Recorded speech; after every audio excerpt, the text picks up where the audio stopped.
Hello friends, are के classes में आपका स्वागत है। आज हम पढ़ेंगे गंगा नदी तंत्र के बारे में। ठीक है, इसके पहले हम यहाँ पे पढ़ चुके हैं सिंधु नदी तंत्र। सिंधु नदी तंत्र में देखे थे कि सिंधु नदी कहाँ से निकलती है, कौन कौन सी नदी इम्पोर्टेंट्स थी, उसमें 6 नदी इम्पोर्टेंट थी, उसके बारे में पढ़े थे। ठीक है, आज हम उसी टाइप से पढ़ेंगे गंगा नदी तंत्र। सबसे पहले समझते हैं कि नदी तंत्र का मतलब क्या होता है। गंगा तो नदी है ही और उसके साथ नदी तंत्र जुड़ा हुआ है। नदी तंत्र का मतलब हुआ कि गंगा नदी जब सीधी आएगी नदी, तो एक सीधी सिर्फ गंगा नदी नहीं बहेगी, उसके साथ बहुत सारी छोटी छोटी नदियाँ उसके लेफ्ट और राइट साइड से आकर के मिलती है। तो सारी नदियाँ का पानी क्या होता है, गंगा नदी में आकर के मिलता है। उसके बाद गंगा नदी प्रवाहित होती है। तो राइट साइड और लेफ्ट साइड दोनों साइड से गंगा में आकर के बहुत सारी उसकी ट्रिब्यूटरी मिलती है। तो सारे को मिला करके ही क्या बोलते हैं, गंगा नदी तंत्र। क्योंकि सारी नदियाँ कहाँ कहाँ मिलती है, गंगा नदी में मिलती है। तो मेन नदी गंगा नदी है, इसलिए उसको बोलते हैं गंगा नदी तंत्र। ठीक है, तो आज उसी के बारे में पढ़ेंगे। गंगा नदी तो एक मेन नदी बहेगी बहेगी, साथ ही साथ उसमें बहुत सारी छोटी नदी आकर के मिलेगी। उसमें से जो जो इम्पोर्टेंट छोटी नदी है, यानी कि उसकी जो भी सहायक नदी होगी गंगा की, उसके बारे में भी पढ़ेंगे, क्योंकि यहाँ पे दर्शाया गया है। ठीक है, तो सबसे पहले जानते हैं कि गंगा नदी निकलती कहाँ से। ठीक है, गंगा नदी गंगा के नाम से नहीं निकलती है, ये आपको जानना चाहिए कि गंगा नदी बाद में गंगा नदी कहलाती है। सबसे पहले गंगा नदी जिस नाम से निकलती है उसको बोलते हैं भागीरथी। किस नाम से निकलती है गंगा नदी, तो गंगा नदी भागीरथी के नाम से निकलती है। ये है गंगा नदी यहाँ से। ठीक है, यहाँ से गंगा कहलाती है, लिख देते हैं जी से। ठीक है, सबसे पहले निकलती है यहाँ से। ठीक है, ये नदी कहलाती है भागीरथी। क्या कहलाती है, भागीरथी के नाम से निकलती है। ठीक है, यही आगे जाकर के क्या कहलाती है, गंगा नदी कहलाती है। ये भागीरथी हो गया, और एक नदी है यहाँ पे अलकनंदा। ठीक है, अलकनंदा। ठीक है, अब यहाँ से समझते हैं भागीरथी नदी जो है यहाँ पे है उत्तराखंड राज्य। ठीक है, मैप में जानकारी आपको रखना पड़ेगा कि कौन सा राज्य कहाँ पे है, तो आपको समझने में बहुत आसानी होगा। ठीक है, तो गंगा नदी जो है उत्तराखंड में से निकलती है। यहाँ पे उत्तराखंड है, तो गंगा नदी उत्तराखंड के उत्तरकाशी जिले गौमुख, यहाँ पे गौमुख एक क्षेत्र है, गौमुख के पास से ही गंगोत्री ग्लेशियर से निकलती है। भागीरथी कहाँ से निकलती है, तो उत्तराखंड के उत्तरकाशी जिले के गौमुख के पास गंगोत्री ग्लेशियर से भागीरथी निकलती है। वहीं पे बगल में उत्तराखंड में ही एक अलकनंदा नदी बहती है। ठीक है, अलकनंदा नदी उसके बगल में बहती है, जो कि सतपथ ग्लेशियर से निकलती है। कहाँ से निकलती है, अलकनंदा जो है सतपथ ग्लेशियर से निकलती है, और भागीरथी नदी गंगोत्री ग्लेशियर से निकलती है। दोनों नदियां जब आगे बढ़ती है तो एक जगह पे मिलती है। कहाँ पे मिलती है, जिसको बोलते हैं देवप्रयाग। बहुत ही इंपॉर्टेंट ये है, देवप्रयाग। बहुत बार क्वेश्चन पूछा है। देवप्रयाग के पास मिलती है, कौन कौन नदी मिलती है, भागीरथी और अलकनंदा नदी। यहाँ पे मिलने के बाद इसके बाद दोनों संयुक्त रूप से बहती है। यहाँ पे मिल गई, तो यहाँ के बाद संयुक्त रूप से दोनों नदी आगे बढ़ती है। तब देवप्रयाग में भागीरथी और अलकनंदा मिलती है। यहाँ पे देवप्रयाग भी कहाँ है, उत्तराखंड में ही है। यहाँ पे जब मिलती है तो इसके बाद से संयुक्त धारा, दोनों नदी मिल गई तो क्या बोलेंगे, संयुक्त धारा। दोनों की संयुक्त धारा जो है गंगा के नाम से जाना जाता है। यहाँ से 3-4 क्वेश्चन बन गए। सबसे पहले तो पूछ सकता है कि भागीरथी अलकनंदा कहाँ पे मिलती है, तो देवप्रयाग के पास मिलती है।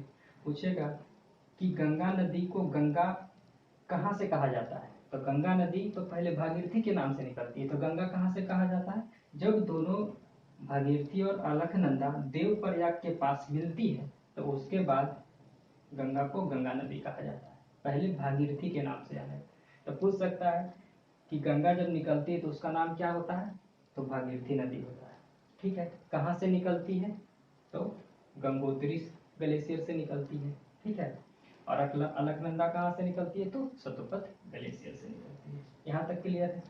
उसके बाद गंगा नदी आगे जब बढ़ती है तो बहुत सारी छोटी छोटी नदियाँ इसके लेफ्ट और राइट साइड से आकर के मिलती है। जैसे कि मान लेते हैं कि एक नदी ऐसे बह रही है इस साइड से, ठीक है, इस साइड से बहेगी तो ये हाथ मेरा क्या है, लेफ्ट है, तो इधर से जो नदी आकर के मिलेगी उसको बोलेंगे लेफ्ट बैंक ट्रिब्यूटरी, या फिर इसको बोलेंगे बाईं ओर से आकर के नदियां मिल रही है। इस साइड से जो नदी आकर के मिलेगी इसको बोलेंगे राइट बैंक ट्रिब्यूटरी, यानी कि जो नदियां इसके दाईं ओर से आकर के मिल रही है।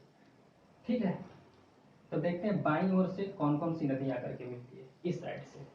एक चीज और कि बाईं ओर क्या है, इधर हिमालय पर्वत है, इधर तो हिमालय पर्वत है, तो हिमालय जो भी नदियां बाईं ओर से आकर के मिलेगी वो कौन सी नदी होगी, हिमालयी नदी होगी, हिमालयी नदी होगी जो भी बाईं ओर से आकर के। और जो दाईं ओर से आएगी उसको कौन सी नदी बोलेंगे, ये क्या है इंडिया का प्रदीपीय भाग है, तो प्रदीपीय भाग से जो नदी मिलकर आगे मिलेगी उसको बोलेंगे कि वो नदी बाईं ओर से जाकर के गंगा में मिल रही है। तो देखते हैं इसके दाईं ओर से कौन कौन सी नदी बहती है। इंपॉर्टेंट जो नदी दाईं ओर से आकर के मिल रही है उसके बारे में देख लेते हैं कौन कौन सी नदी है। तो यहाँ पे है रामगंगा, उसके बाद गोमती, उसके बाद घाघरा, उसके बाद गंडक, उसके बाद कोसी, उसके बाद महानदी। ये 6 नदी जो है गंगा के लेफ्ट साइड से आकर के, यानी कि हिमालय के साइड से आकर के गंगा में मिलती है। इसके दाहिनी तरफ से देखें तो कौन कौन सी नदी आकर के बहती है। एक तो यमुना नदी है, यमुना नदी आकर के मिलती है। उसके बाद है चंबल, सिंध, बेतवा, केन, टोंस और सोन। यहाँ पे समझ लेते हैं यमुना नदी है, तो यमुना नदी कहाँ से निकलती है, यमुना नदी भी उत्तराखंड से ही निकलती है। यमुना नदी एक यहाँ पे एक चोटी है, बंदरपूछ चोटी, जो कि जब हिमालय पढ़ा रहे थे उसमें बताए थे कि उत्तराखंड में एक चोटी है जिसका नाम है बंदरपूछ चोटी। तो बंदरपूछ चोटी के यमुनेत्री से गंगा निकलती थी, गंगोत्री से, तो यमुना निकलती है यमुनेत्री ग्लेशियर से।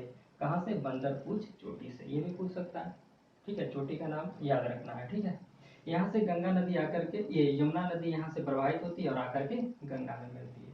ठीक है, तो यहाँ पे देख रहे हैं कि चंबल, सिंध, बेतवा और केन, ये 4 नदी ऐसी है जो गंगा में डायरेक्ट आकर के नहीं मिल रही, बल्कि पहले ये यमुना में मिलती है, और यमुना में मिलने के बाद यमुना के द्वारा जो भी इसमें पानी आता है उसके बाद यमुना नदी आकर के गंगा में मिलती है। यानी कि बोल सकते हैं कि ये 4 नदी ऐसी नदी है जो डायरेक्ट रूप से गंगा में पानी नहीं मिलाती है, बल्कि अपने मेन पानी यमुना नदी में मिलाती है, और यमुना नदी इन चारों नदियों का पानी गंगा में मिलाती है।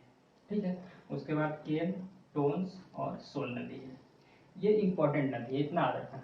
उसके बाद इधर का पार्ट भी बहुत इंपॉर्टेंट है, क्योंकि गंगा का नाम है जो इधर आकर के बहुत चेंज होता है, तो बहुत सारा क्वेश्चन पूछता है। ठीक है, इसके बाद यहाँ तक इंडिया में प्रवेश करती है।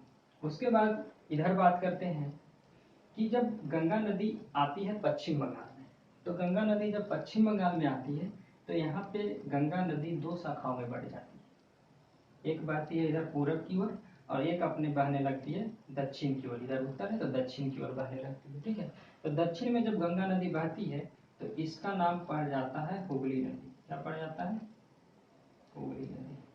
ठीक है, और गंगा नदी जब बांग्लादेश में प्रवेश करती है तो इसका नाम चेंज हो जाता है। गंगा नदी को क्या बोलते हैं, पद्मा नदी। गंगा नदी बांग्लादेश में पद्मा के नाम से जानी जाती है, और गंगा नदी अगर पश्चिम बंगाल में देखें तो हुगली के नाम से बहती है। ठीक है, यहाँ और थोड़ा सा पढ़ते हैं।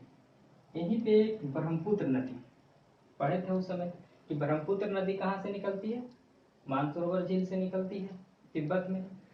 तो ब्रह्मपुत्र नदी जब तिब्बत या इसको बोले कि चाइना में, तो सांगपो नदी के नाम से जानी जाती है। क्या नाम से जानी जाती है, सांगपो नदी से जानी जाती है। ब्रह्मपुत्र नदी जब इंडिया में प्रवेश करती है इधर नॉर्थ ईस्ट में, ठीक है, जैसे कि यहाँ पे असम में अगर प्रवाहित होती है तो उसको बोलते हैं ब्रह्मपुत्र नदी। ठीक है, तिब्बत में या चाइना में ब्रह्मपुत्र नदी को सांगपो बोलते हैं। इंडिया में जब प्रवाहित होती है तो उसको बोलते हैं ब्रह्मपुत्र नदी। और ब्रह्मपुत्र नदी जैसे ही बांग्लादेश में प्रवेश करती है तो उसको बोलते हैं जमुना नदी। क्या बोलते हैं, जमुना नदी। ठीक है, यमुना और जमुना में कंफ्यूज नहीं करना है, यमुना नदी अलग है जो कि इंडिया में ही प्रवाहित होती है, जबकि ब्रह्मपुत्र नदी का नाम जमुना हो जाता है कब? जब वो बांग्लादेश में प्रवेश करती है। अब यहाँ पे क्या होता है कि जमुना नदी और यमुना नदी यहाँ पे मिलती है। मिलने के बाद दोनों संयुक्त रूप से बहेगी, तो दोनों का संयुक्त नाम क्या कहलाता है? पद्मा ही कहलाता है। जब यमुना नदी और पद्मा नदी संयुक्त रूप से मिलती है तो उसके बाद कुछ दूरी तक आगे बढ़ती है, तो उस नदी को बोलते हैं पद्मा नदी। उसके बाद जब थोड़ा सा आगे बढ़ती है तो एक और नदी आकर के मिलती है, ठीक है। यहाँ से तो पद्मा बह रही थी, पद्मा में आकर के यहाँ से मिलती है मेघना नदी, ठीक है। ये है मेघना नदी। मेघना नदी और पद्मा नदी यहाँ पे मिलती है। उसके बाद जब ये संयुक्त धारा आगे बढ़ती है तो ये नदी किस नाम से जाना जाता है? मेघना नदी। यानी कि लास्ट में जब गंगा नदी बंगाल की खाड़ी में गिरती है तो किस नाम से गिरती है? मेघना नदी, ठीक है। मेघना नदी कहाँ से बहती है? मेघना नदी भारत के इधर नॉर्थ ईस्ट से मणिपुर राज्य से निकलती है। कहाँ से निकलती है? मणिपुर से निकलती है और बांग्लादेश में प्रवाहित होती है और गंगा नदी में मिलती है, तो पद्मा और मेघना की संयुक्त धारा क्या कहलाती है? मेघना का। तो यहाँ से बहुत सारा आपका क्वेश्चन बनता है कि ब्रह्मपुत्र नदी को तिब्बत या चाइना में क्या बोला जाता है? तो सांगफो बोला जाता है। ब्रह्मपुत्र नदी को भारत में क्या बोला जाता है? तो ब्रह्मपुत्र ही बोला जाएगा, ठीक है। उसके बाद पूछेगा कि ब्रह्मपुत्र नदी जब बांग्लादेश में प्रवेश करती है तो किस नाम से जानी जाती है? तो जमुना नदी। उसके बाद पूछेगा कि जमुना नदी और पद्मा नदी जब मिलती है तो उसके बाद संयुक्त धारा को क्या बोलते हैं? तो पद्मा ही बोलते हैं। उसके बाद पूछेगा क्वेश्चन कि पद्मा नदी जब मेघना नदी से मिलती है तो किस नाम से आगे प्रवाहित होती है? मेघना नदी के नाम से प्रवाहित। तो गंगा का बहुत सारा नाम हो गया, ठीक है। यहाँ पहले भागीरथी नाम था, उसके बाद जब देव प्रयाग में मिली तो उसका नाम गंगा हो गया। उसके बाद गंगा बहते बहते यहाँ पे पश्चिम बंगाल में उसी को हुगली बोलते हैं। उसके बाद जैसे ही बांग्लादेश में प्रवेश किया तो उसका नाम पद्मा हो गया, ठीक है। तो ये सब आपको बहुत इंपॉर्टेंट है, याद रखना है, ठीक है।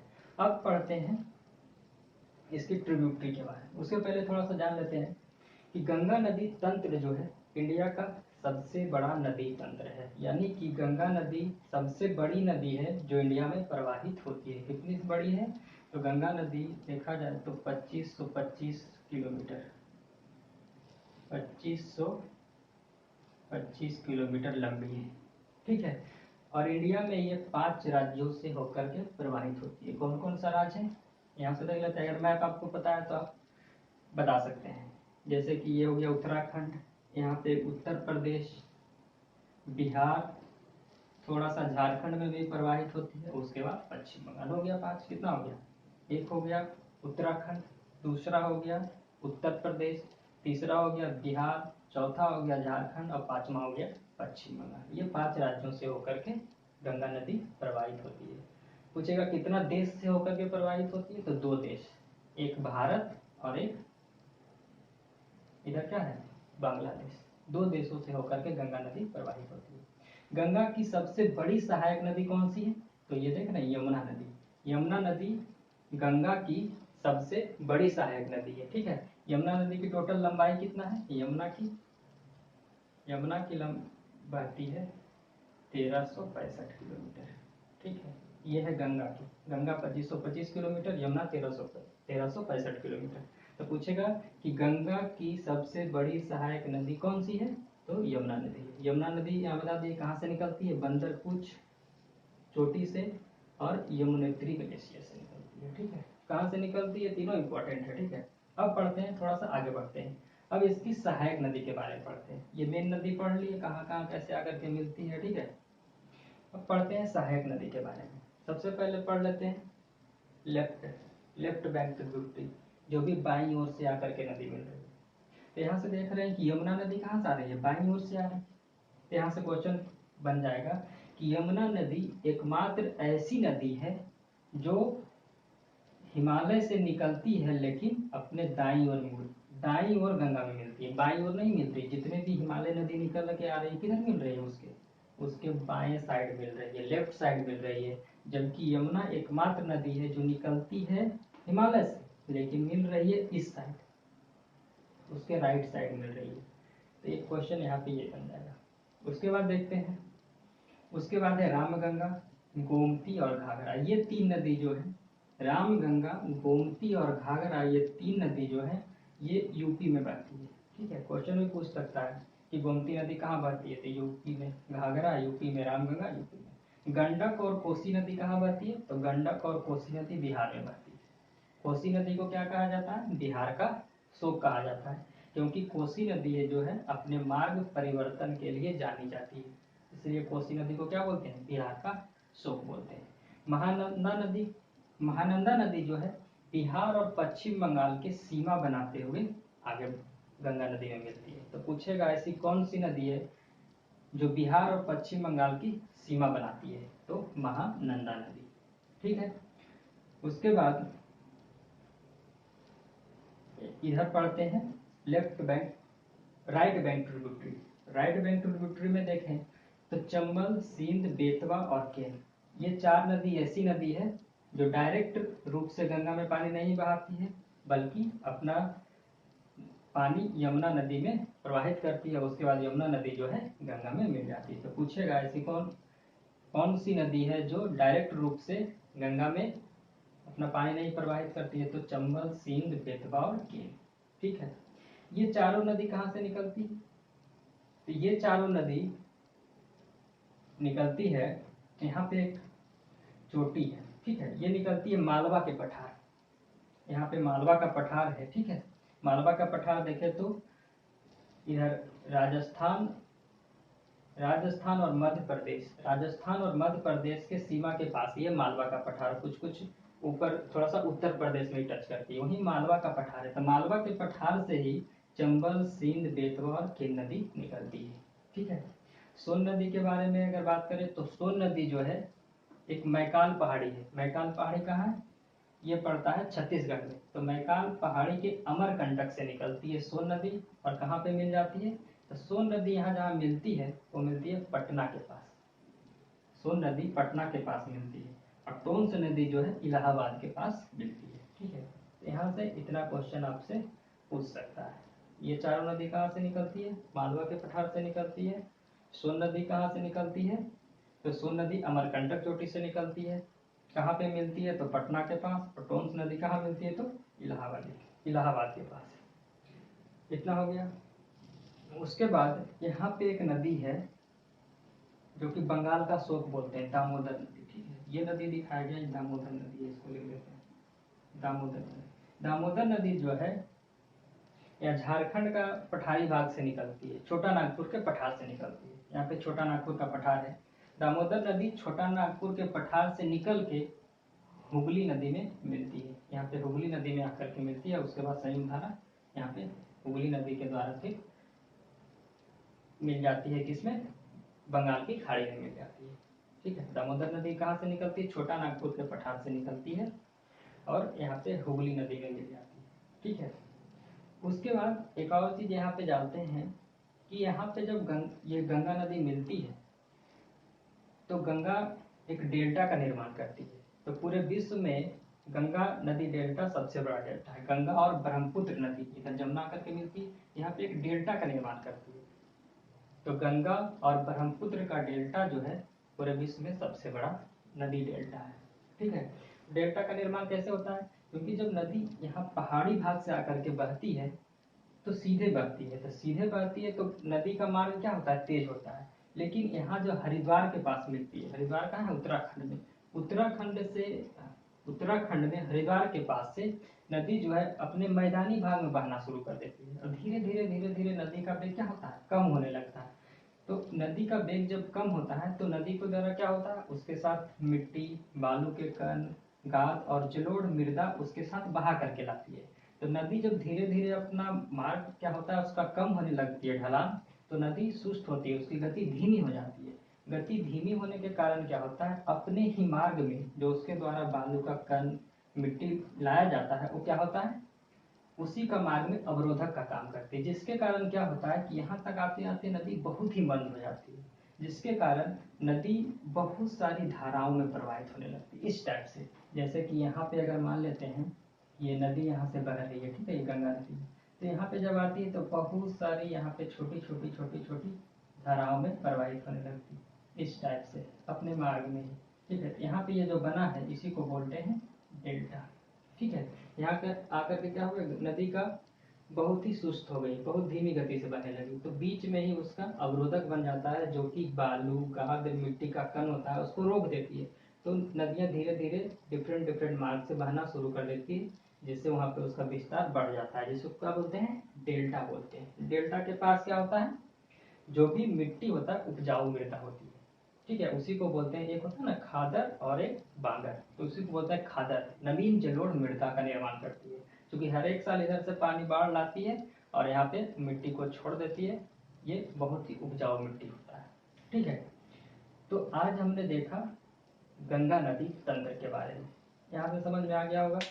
तो आपको इम्पोर्टेंट्स बहुत सारी चीज़ें हैं, इधर का पार्ट बहुत इंपॉर्टेंट है, यहाँ पे निकलती है जो इम्पोर्टेंट है, कहाँ पे मिलती है, देवप्रयाग के पास इम्पोर्टेंट है, लेफ्ट साइड से जो नदी मिलती है वो आपका इम्पोर्टेंट है, और राइट साइड से जो नदी मिलती है, टोटल मिलाकर के 6 और 6 12 नदी है टोटल, ठीक है। ये बहुत ही इम्पोर्टेंट है गंगा नदी, और भारत की सबसे लंबी नदी है, तो इससे बहुत सारे क्वेश्चन पूछते हैं, ठीक है। तो इसको थोड़ा सा बढ़िया से पढ़िएगा, याद रखिएगा, ठीक है। और कहीं दिक्कत हो तो कमेंट बॉक्स में कमेंट कीजिए, आपको कहीं पे दिक्कत हो, समझ में नहीं आ रहे हो, ठीक है। और थोड़ा सा अच्छा लगे तो वीडियो को लाइक और शेयर भी करें, क्योंकि इससे क्या होता है कि मेरा भी थोड़ा सा हौसला बढ़ता है, तो वीडियो और थोड़ा सा बनाने का मन करता है। तो मेरे लिए तो आप इतना ही कर सकते हैं कि थोड़ा सा इसको शेयर करें और लोगों को बताएं, ठीक है। जिससे क्या होगा कि हमको भी थोड़ा सा पढ़ाने में मन लगेगा, ठीक है। तो ठीक है, आज का क्लास इतना ही रखते हैं, फिर आगे पढ़ेंगे। सिंधु नदी तंत्र पढ़ चुके हैं, गंगा नदी तंत्र पढ़ लिए हैं, और हिमालय की ओर से एक और नदी बढ़ेगी ब्रह्मपुत्र नदी तंत्र के बारे में, इसके बारे में अगले क्लास में पढ़ेंगे। तो क्या होगा कि हमारा ये पार्ट खत्म हो जाएगा। हिमालय के साइड से जो नदियाँ बहती है गंगा में, मेन रूप से 3 नदी, सिंधु नदी तंत्र, गंगा नदी तंत्र और ब्रह्मपुत्र नदी तंत्र, तीनों खत्म हो जाएगा। उसके बाद फिर हम प्रद्वीतीय भारत की नदी के बारे में पढ़ेंगे, ठीक है। तो आज का क्लास यहीं तक रखते हैं। Thank you.